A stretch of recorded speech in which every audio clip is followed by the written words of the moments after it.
and require fixing in post, and it really annoys photographers. Socks are actually the worst. If you're wearing like a dress with high heels and you have the sock marks around your ankles, they have to fix it in every photo, and it's super annoying.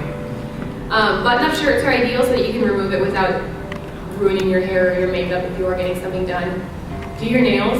It sounds funny, but like a lot of models forget to do their nails in the baby beauty shots, and their nails are all chipped or whatever, and it's actually really noticeable.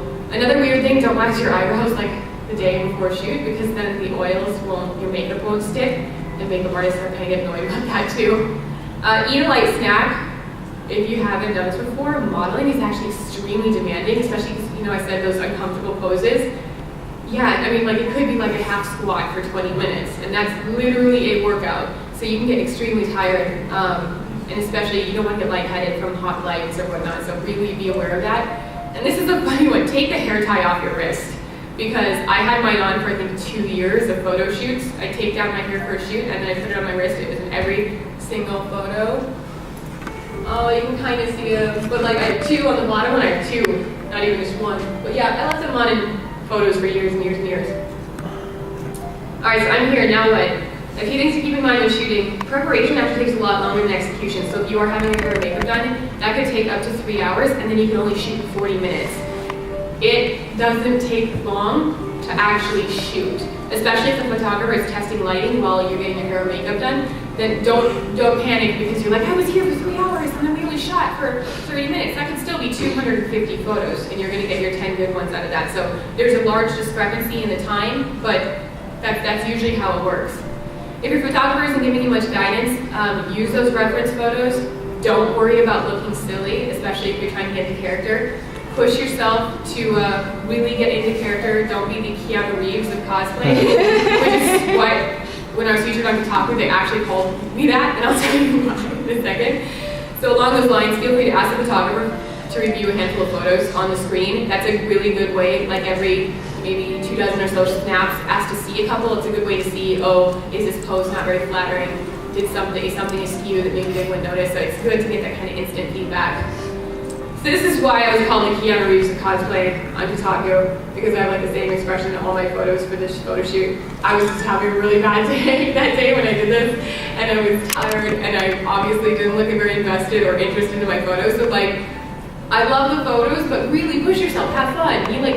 The fun thing about cosplaying is they're characters, and they're usually super enthusiastic or unique characters, so play that up. Don't worry about looking silly, because if you look absolutely ridiculous, the photographer's probably not going to use that shot. But if you don't try looking ridiculous and doing something really out of the ordinary, then you're not going to get something that's totally stellar. All right, we're almost done. So convention photography. If you don't have time for setting up standalone shoots, convention photos are a viable option. This is especially true of beautiful locations like this. Like I wore my Princess Mononoke costume yesterday, and I shot with El Dinto. He's one of my favorite photographers. He does a lot of my stuff. And I don't think I need to set up another shoot for it. I think I got everything I need here at this convention because the hotel is beautiful. It had like the little scenic waterfall and creek areas, and I'm very happy with it. So sometimes you can knock that kind of stuff out at a convention. Just keep in mind when you're using a convention photographer that these photographers may only have 10 minutes for you. Plan ahead. Don't just try to wing it if you see them, because chances are they're on a tight schedule. Be respectful of their time, don't be late. I would scout the locations beforehand, don't expect them to do that for you.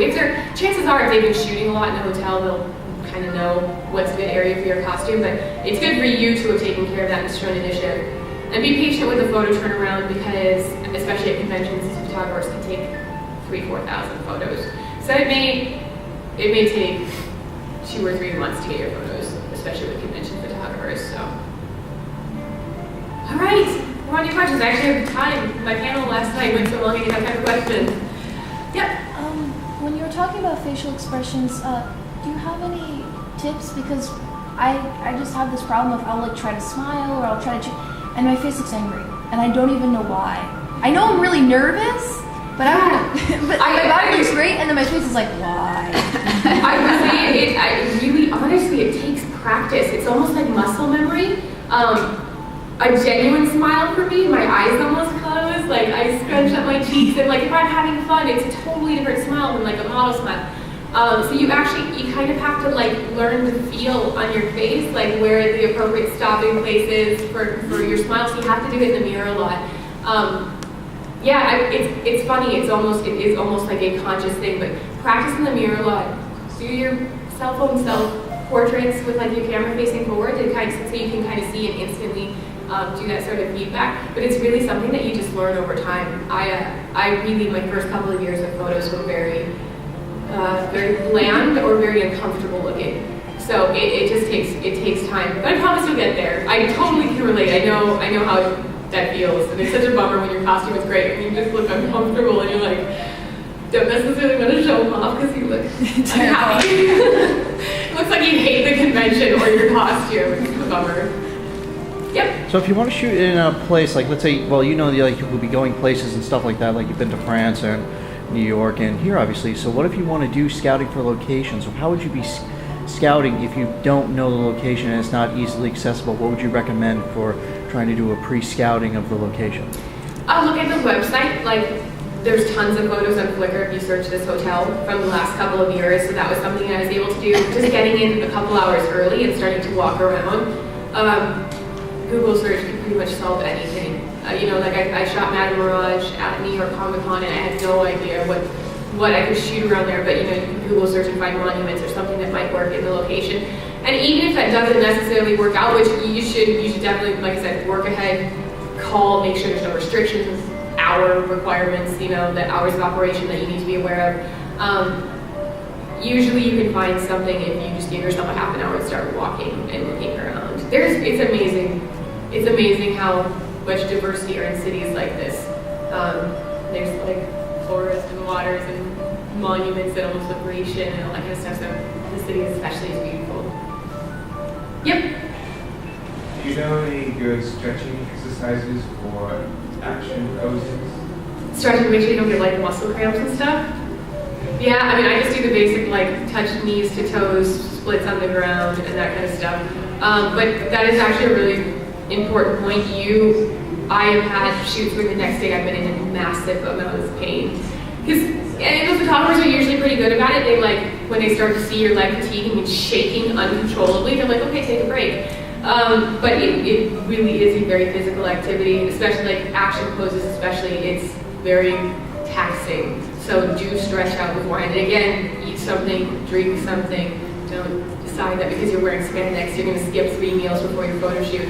It's very important to stay hydrated and fueled. Anything else? Here's my contact information. So there's my website, meaganmarie.com, my Twitter, and I mostly blog on Tumblr. My website is more just a portfolio. And you can find me on Facebook, cosplay.com, and DeviantArt. Was that helpful to you guys? Yeah. Very. Yeah? Okay. I never know. Because this is stuff that you learn organically, and it just I picked it up over 5 years, and some of it now seems very intuitive to me, but at the same time, again, I did have to learn it over quite a few years. So I hope it helps you guys. I hope you guys get to do some photo shoots. It's so exciting. My first photo shoot, I was insanely nervous. I got a manicure and pedicure the day before and had my eyebrows done, and it was just it was so exciting. It was very fun and very cool. So it's a fun thing to do, and it's totally worthwhile. Looking at somebody's costume in the office and the audience, it's totally worthwhile to do. It's so cool. So thank you. Yay.